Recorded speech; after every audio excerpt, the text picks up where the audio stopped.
네.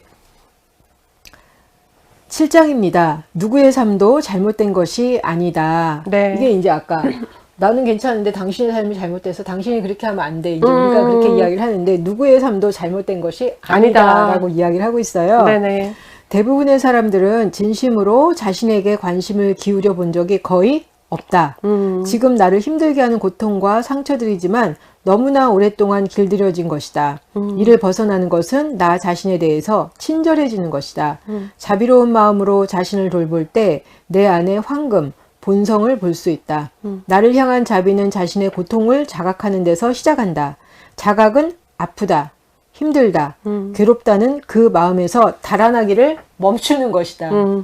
아프고 힘드니까 막 달아났는데 도망가지 않고 그냥 아픈 거, 힘든 거, 괴로운 거를 그 마음을 그냥 느끼는 거죠. 네, 느끼는 거. 이게 저도 굉장히 쉽지 않은 거지. 그러니까 달아나는 게 당연하다고 생각을 했어요. 그럼요. 아프니까 달아나는 게 당연한 거 아니야? 그럼요, 맞아요. 거의 뭐 평생을 살아왔는데 네. 뭐 이런 감정 다루는 책들, 영성의 책들에서는 달아나지 말고 아픔을 느껴라.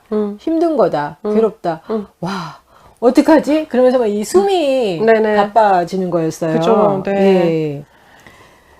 계속해서 조금 더 보면 멈추지 않으면 우리가 얼마나 습관적인 생각에 사로잡혀 있으며 몇 가지 반복되는 삶의 방식에 매여 사는지 알지 못한다. 우리는 늘 지금보다 나아지기 위해서 우리가 정한 목적지에 도달하기 위해서 끊임없이 움직여왔다. 하지만 멀리 가지 못한다. 어느 날 문득 우리는 여전히 그 자리에 머물러 있음을 알게 된다. 쉼 없이 앞으로 나가는 것이 곧 살아있음이라 생각했던 것에서 오히려 멈춤을 통해 달라지고 변화할 수 있는 기회를 가질 수 있게 된다. 멈춤으로써 우리는 모든 것과 새롭게 관계를 맺을 수 있다. 지금까지 습관적으로 이루어졌던 것과의 연결을 끊는 것이야말로 내면 치유의 핵심이다. 그래서 여기서 좀 더 이야기하는 것은 모든 것을 멈추고 진정으로 주의를 기울일 때만 진짜 내 모습을 발견하게 되고 나 자신과의 우정을 발전시킬 수 있다. 멈춤, 그리고 주의를 기울임, 집중. 그 다음 단계에서 우리는 스스로에게 물어보아야 한다. 지금 나에게 일어나는 것은 무엇인가? 무엇이 진실인가? 이 질문의 힘은 매우 강력하다. 물음에 대답하는 순간 바로 이 순간을 직시하고 놓치지 않기 때문이다. 라고 이야기합니다. 네. 이 멈추는 것도 되게 쉽지 않은 것 같아요. 그냥 네. 막 힘들 때 이 힘든 걸 막 피해서 그래 이제 내가 힘들지 않기 위해서 저거를 해야지 하고 막 달려갈 때는 네. 그 힘듦을 잊게 되는데 네. 그 힘듦을 잊기 위해서 달려가는 게 아니라 멈추어서 아 힘들구나 라는 걸 인지하는 것도 힘들고 네. 쉽지 않고 그리고 이 멈춤을 통해서 지금 나에게 발생하는 일이 무엇인가를 보는 것도 쉽지가 않더라고요. 그렇죠. 근데 이때까지는 제가 이제 많은 때 보면은 그렇게 피해 살아왔었는데 더 이상은 그렇게 하면 안 된다라고 해서 멈추기 시작을 했고 멈춰서 이렇게 돌아보려니까 이게 만만치 않은 작업이다라는 생각을 하게 되더라고요. 그렇죠. 왜냐면 이제 본능적으로 우리는 고통을 회피하고 싶어 하는 존재들이잖아요. 그러니까요. 네, 근데 기억해도 되는 게 뭐냐면, 고통을 우리가 그냥 온몸으로 맞는다 한들, 그 다음에 뭐 괴로움을 온몸으로 맞는다 한들, 죽진 않는다. 죽을까봐. 죽을까봐, 그러니까 까봐가 걱정이 되는 거지, 예. 죽지는 않는다라는 거는 생각을 하면 좋겠죠. 예. 근데 왜냐면 이제 머물러 있지 않으면, 내가 뭐 때문에 고통스러운지 사실 잘 알 수가 없거든요. 근데 이거는 이제 그냥 생각의 멈춤뿐만 아니라, 용서의 작업을 하기 위해서, 자기에 대한 용서뿐만 아니라 타인에 대한 용서의 작업을 하기 위해서는, 정신 상태의 멈춤도 되게 필요한 부분인 거예요. 생각 끊어내기도 되게 중요한 부분이거든요. 이게 어떻게 보면 멈춘다는 게 자기 성찰과 관련되는 거잖아요. 그렇죠, 그렇죠. 가장 기본이죠. 네. 근데 사실 자기 성찰이 되면은 그 같은 것들을 반복하지는 않는 것 같아요. 그렇죠. 근데 그 자기 성찰까지 그 버티기가 이게 지금 쉽지가 않죠. 않더라고요. 네. 그리고 또 그거는 있어요. 이제 모든 사람이 자기의 카테고리가 있어요. 그리고 돌아가는 패턴이 있단 말이에요. 반응을 하는 패턴이 있어요. 그런데 제가 경험하는 것, 그리고 또 이제 제가 생각하는 거는 뭐냐면, 패턴의 모습은 항상 있는 거예요. 근데 모습만 달라져요. 그 성숙의 정도에 따라서 그런 게 있다라는 거고요. 용서의 개념에서 좀 더 보자 그러면 그거인 거죠. 타인의 삶도 잘못된 것이 아니다라는 인지가 필요함과 동시에 우리가 타인이 했던 행동에 대해서만 생각을 한다면 좀 더 상처받지 않는다라는 거죠.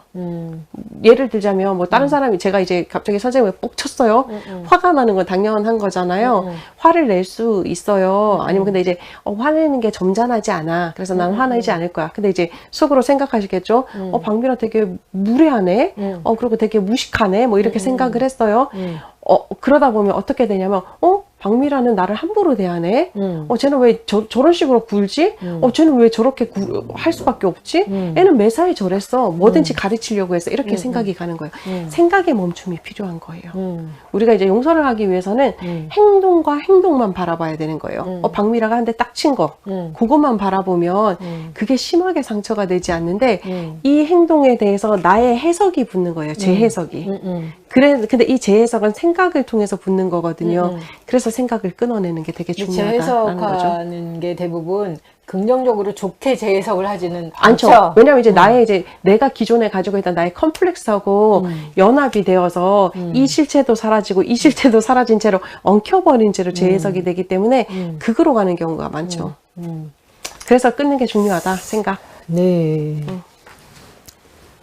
이런 이야기도 있는데요. 우리 삶의 모든 순간은 살아내겠다는 의지, 매 순간 나의 삶이 잘못되지 않았다고 볼 수 있는 용기를 가져야 한다. 심지어 죽음조차도 말이다. 거기에서 일어나는 가슴의 위대함은 삶을 품어 안을 수 있을 만큼 넓고 깊고 크다. 가슴의 위대함을 발견할 때 우리는 진정한 우정과 돌봄으로 내 경험의 파도와 관계를 맺을 수 있다. 가슴으로 느끼는 관계를 개발하면 내면의 경험과 계속해서 새롭게 친구가 된다. 움츠러들 때, 의기소침해질 때 이름을 붙이고 부드럽게 관찰하고 가슴을 열고 친구로 받아들여 보자. 그 어떤 것도 잘못되었다는 생각은 사라지고 진정한 자유를 느낄 것이다. 그래서 결국은 뭐 모든 순간순간이 잘못된 게 아니라 그냥 그 현실에 일어난 것이다라는 거를 그대로 인정하는 거. 제가 오기 전에 어떤 책을 잠깐 봤었는데 거기에 지금 현재 나한테 필요한 모든 것들은 지금 이 자리에 있다는 거예요. 네네. 근데 지금 이 자리에 존재하지 않는 것을 내가 구하고 원할 때 그게 나한테 괴로움을 준다는 거예요. 그렇죠. 존재하지 않는 것을 원하기 네네. 때문에 이제 그게 나한테 어려움을 준다는 거죠. 그걸 보면서 맞는 말인데 나는 여전히 뭔가 부족함을 느끼는데 이 부족함을 느끼고 이거를 갈구하는 거를 버리면은 정말 내가 원하는 것을 갖지 못하지 않을까 하는 그 끊임없는 그런 두려움이 있는 거죠. 네. 근데 딱 그 이야기를 하는데 지금 현재 너한테 부족한 건 아무것도 없다. 너한테 필요한 거라면 지금 이 순간 너한테 이미 온다는 거지. 있다는 네네. 거지. 그러니까 지금 없는 거에 대해서 그냥 편안하게 받아들여라. 맞는 말이다. 그런데 계속 그런 데가 붙는 거죠. 그렇죠. 맞아요. 네. 근데 그것도 인정해 줄 필요가 있죠. 나는 불안하구나. 왜냐면 이제 그 책도 아마 같은 개념이겠죠. Here and Now를 살라는 개념인 거잖아요. 충만의 개념을 예전에 이제 저희 그 대장께서 설명을 하셨는데 우리는 충분하기는 해요. 살아가는 데는 지금 이 자리에선 충분하죠. 근데 충만하지가 않은 거예요. 충분하긴 한데 충만하지는 않다. 꽉 차고 넘치지는 않잖아요. 여전히 내 속에 이제 갈급함이 있고 갈망함이 있다라는 개념 자체는 그런데 우리는 충만을 꿈꾸고 있는 거잖아요. 근데 이 충만은 어떻게든 채워지지가 않는 거죠. 내가 스스로 채우지 않는 이상은. 어떻게 채워요?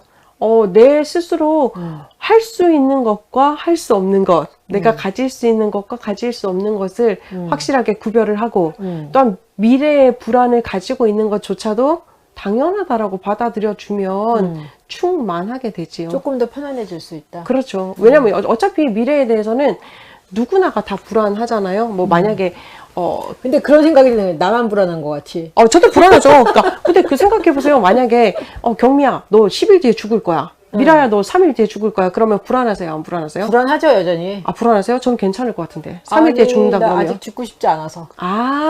죽고 싶지 그럼 이제 문제가 달라지는데, 준비가 안 돼서. 준비가 안 돼서.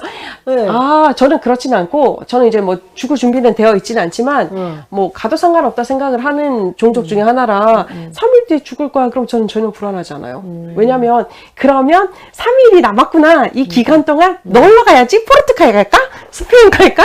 아니면 내가 너무 가보고 싶은, 캐나다의 몬트리올, 진작 알았으면 단풍 한참 들었을 때 갔을 텐데, 이런 마음 들거든요. 근데 그런 마음이 들 수도 있지만 왜 사람들이 왜 그런 이야기도 하잖아요. 미래를 알면은 자기가 정말 행복할 것 같고 잘 살 수 있을 것 같은데 막상 알려주면 알려줘도 사람들이 그거에 대해서 만족하지 않고 여전히 힘들어한다. 그러니까 지금 그렇죠. 제가 하는 얘기는 이제 그 얘기인 거예요. 맞아요. 왜 그런지 아세요?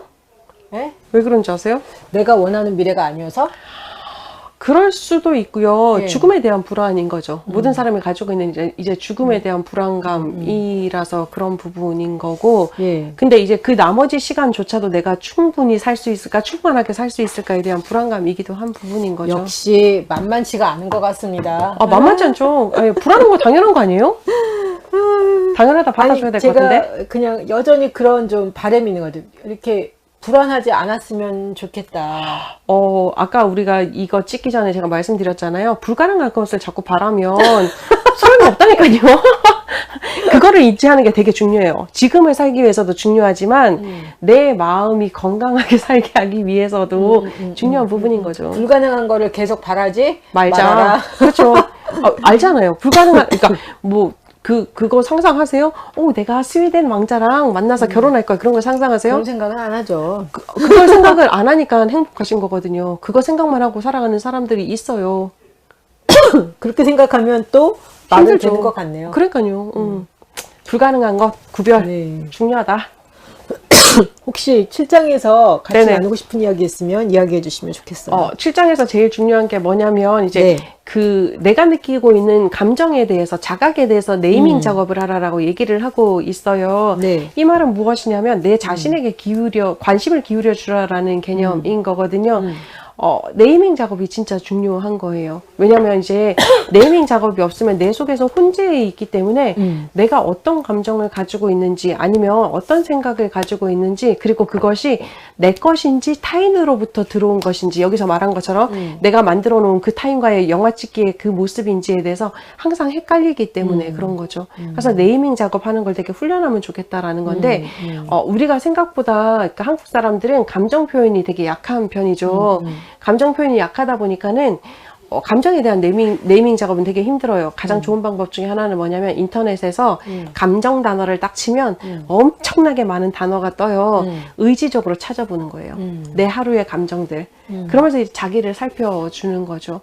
자기에게 관심이 있고 자기를 살펴주고 자기를 긍휼히 여겨줘야 자기 용서가 되는 부분이니까요. 그리고 이렇게 아까 지금 네이밍 한다는 거는 지금 네. 현재 내가 집중하고 있다는 거잖아요. 그렇죠, 그렇죠. 이게 지금 머리가 딴 데 가 있으면 그렇죠. 무슨 감정을 느끼는지 전혀 알 수가 없는 거잖아요. 그렇죠. 맞아요. 다른 사람들이 도피처로 생각을 사용하기도 하고 신앙을 사용하기도 하고 감정을 누르기도 하는데 그러지 말자라는 거죠. 네이밍, 내 감정에 지금 네이밍을 한다는 건 내가 지금 현재 존재하면서 내 감정과 만나고 나를, 있다. 예, 만나고 있다는 거. 그렇죠. 우리가 뭐, 나 지금 편하네요. 그러지만 사실 저 지금 여기 어깨 아프거든요. 왜냐면 지금 우리 여기 이 자리 처음이잖아요. 네, 그렇죠. 그러니까 낯선 거예요, 저한테는. 저는 이제 약간 낯선 와. 자리에 반응을 하고 있거든요. 예, 그러니까 어깨 이쪽이 결리는 거죠. 예, 예. 이렇게 느끼는 거예요. 내가 지금 이 자리가 낯설고 이 의자가 약간 허리 딱 이제 뭐죠? 우리 바지선 정도까지 올라오는 의자잖아요. 그러니까 약간 뒤로 가기에도 애매하고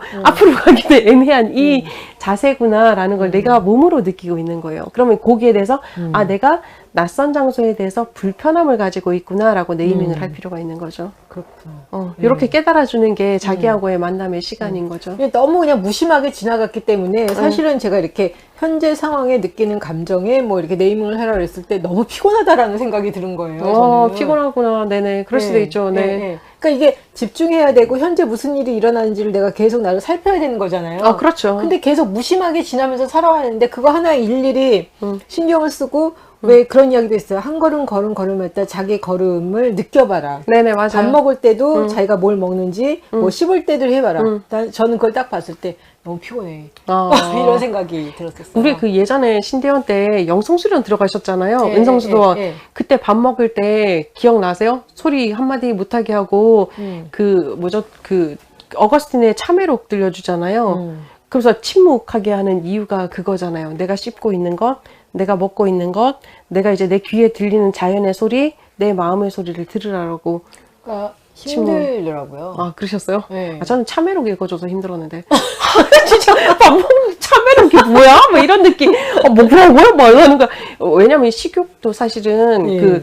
그 카톨릭에서는 7대 범죄 중에 죄악이거든요. 그래서 뭐라는 거지? 말라는 거지? 이러면서 그냥 열심히 먹었는데 그런 모습이 필요한 거죠.